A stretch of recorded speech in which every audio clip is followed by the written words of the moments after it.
આજે વિશ્વ ગણિત દિવસ। સમગ્ર વિશ્વમાં 40 લાખથી વધુ છાત્રો ગણિતમાં સુધારા વધારા સાથે વિવિધ સંશોધનો અને ઇનોવેશન કરી રહ્યા છે। ત્યારે વિરાણી સ્કૂલના ધોરણ 10-12ના છાત્રો અને વિષય શિક્ષકોની અબ તક દ્વારા મુલાકાત લેવામાં આવી હતી, જેમાં જણાવ્યું હતું કે ગયા વર્ષથી ધોરણ 10-12માં ગણિત વિષયમાં નાપાસ થનારની સંખ્યા ઘટી છે। છાત્રોએ પણ હવે એમસીક્યુ અને થિયરિકલ બાબતની પદ્ધતિને કારણે હવે ગણિત સરળ લાગવા લાગ્યું છે, તેમજ બેઝિક અને સ્ટાન્ડર્ડ ગણિત છેલ્લા 2 વર્ષથી આવતા બંને ગ્રુપના છાત્રો હવે વિજ્ઞાન પ્રવાહમાં જઈ શકે છે।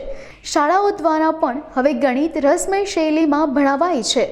આજે વિશ્વ ગણિત દિવસ ખાસ કરી અને આપણા પ્રાંતમાં ગુજરાતના સૌરાષ્ટ્રના વિસ્તારોમાં વિદ્યાર્થીઓને જ્યારે તમે પૂછો કે કયા વિષય અઘરા લાગે છે તો તેઓ કહેશે ગણિત, વિજ્ઞાન અને અંગ્રેજી। વર્ષોથી આપણી એક ઘરેડ શિક્ષણમાં જે પડી છે, પણ ગણિત છે એ આનંદનો વિષય છે, એમાં રસ લેતા કરવા એ ખૂબ જરૂરી છે। અને આજની શિક્ષણ પદ્ધતિમાં પણ અલગ અલગ રસમય ગણિતનું શિક્ષણ, આનંદમય શિક્ષણ અત્યારે આપવામાં આવે છે। વિશ્વ ગણિત દિવસે અબ તક દ્વારા હું તમારો દોસ્ત અરુણ દવે આજે એક વિરાણી સ્કૂલની અંદર છાત્રો સાથે આપણે એક સંવાદ સાથે આ સુંદર ન્યૂઝ બેઝ સ્ટોરી તમારી સમક્ષ રજૂ કરીએ છીએ। આ અબ તક ચેનલને તમે લાઇક કરો, શેર કરો અને અન્યોને પણ જાણ કરો, કારણ કે આવા નોલેજેબલ જે જ્ઞાનસભર કાર્યક્રમ છે જેની અન્યોને જાણ થાય। વિશ્વમાં 40 લાખ વિદ્યાર્થીઓ અત્યારે ગણિતનું સંશોધન કરે છે, સુધારા કરે છે અને નવી નવી ટેકનિક છે શિક્ષણની એ અત્યારે શોધી રહ્યા છે। ત્યારે આપણા સૌરાષ્ટ્રમાં 21મી સદીમાં છેલ્લા 2-3 વર્ષમાં ગણિતમાં એટલા બધા છોકરાઓ રસ લેવા લાગ્યા છે। બેઝિક ગણિત હોય, સ્ટાન્ડર્ડ ગણિત હોય, એ ગ્રુપ, બી ગ્રુપ, આવી અલગ અલગ ટેકનિક જે રાષ્ટ્રીય શિક્ષણ નીતિમાં ફેરફાર આવે છે એની અંદર પણ ધીમે ધીમે હવે રસ લેતા થયા છે અને ઘણા છોકરાઓ હવે સાયન્સમાં જવા લાગ્યા છે। તો ચાલો આપણે આજના વિશ્વ ગણિત દિવસ નિમિત્તે અલગ અલગ અભિપ્રાયો લઈએ।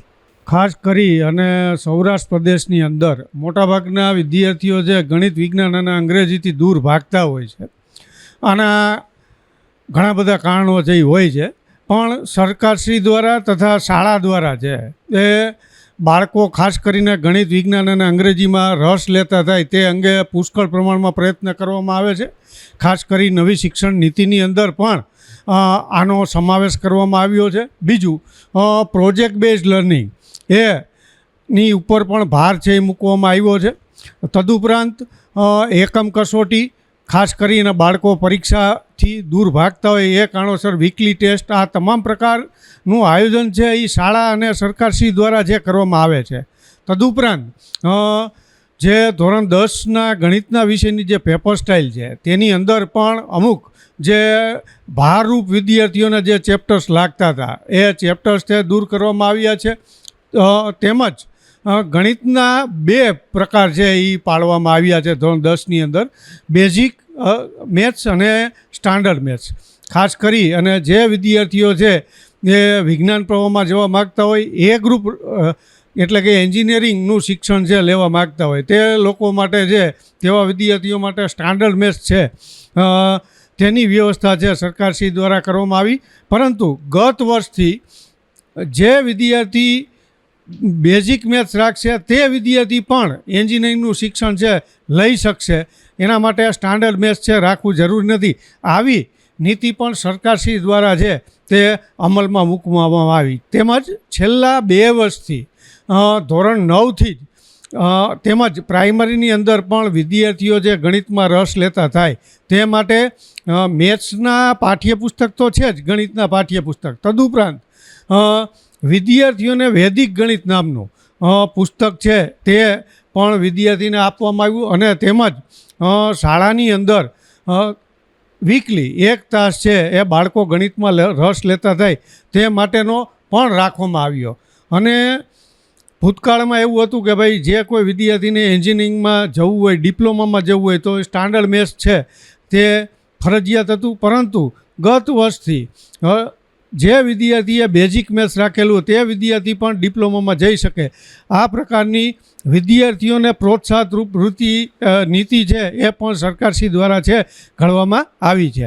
અને જેના પરિણામ સ્વરૂપે ગત વર્ષથી મેથ્સનું રિઝલ્ટ છે જે અત્યાર સુધી બોર્ડમાં સૌથી ઓછામાં ઓછું રિઝલ્ટ છે એ મેથ્સનું આવતું, તેની બદલે તેના ફળ સ્વરૂપે આપણે જોઈ શકીએ છીએ કે ગત વર્ષથી મેથ્સનું રિઝલ્ટ છે એ આવવા લાગ્યું છે. મારું નામ કલ્પેશભાઈ પટેલ છે. હું છેલ્લા 15-16 વર્ષથી ધોરણ 11-12 સાયન્સમાં ગણિત વિષય ભણાવું છું.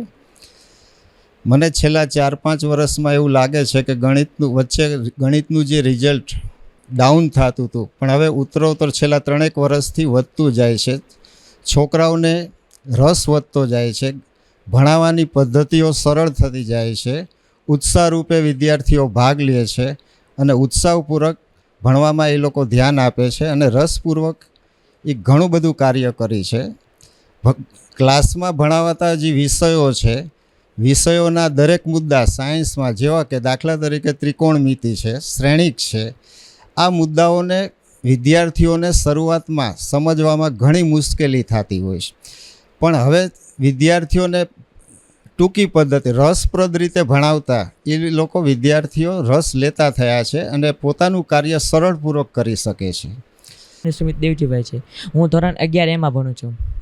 આપણે જોઈએ છીએ કે આપણે અત્યારના પેપર સ્ટાઇલ પ્રમાણે 50 માર્ક્સનો MCQ આવે છે અને 50 માર્ક્સના થિયરી આવે છે. તેમાં જોઈએ તો 50 માર્ક્સના આપણે MCQ જોવા જઈએ તો આપણે લેવા બહુ સરળ છે. આપણે જો મહેનત કરીએ તો આવી જાય. જેમ અને આપણે અત્યારના જોઈએ અભ્યાસક્રમ તો એ પણ હાવ સરળ અને સાદી રીતે બનાવે છે. આપ જેવા જોઈએ કે શ્રેણિક પાઠ જેવા પાઠ છે તે હાવ સરળ બનાવે છે. વિદ્યાર્થીઓને પણ મજા આવે છે ભણવાની અને વિદ્યાર્થીઓ રમત સાથે પણ ભણે છે.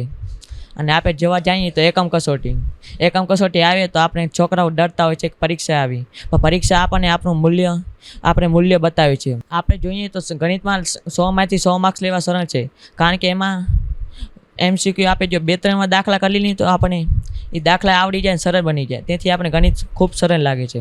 આભાર.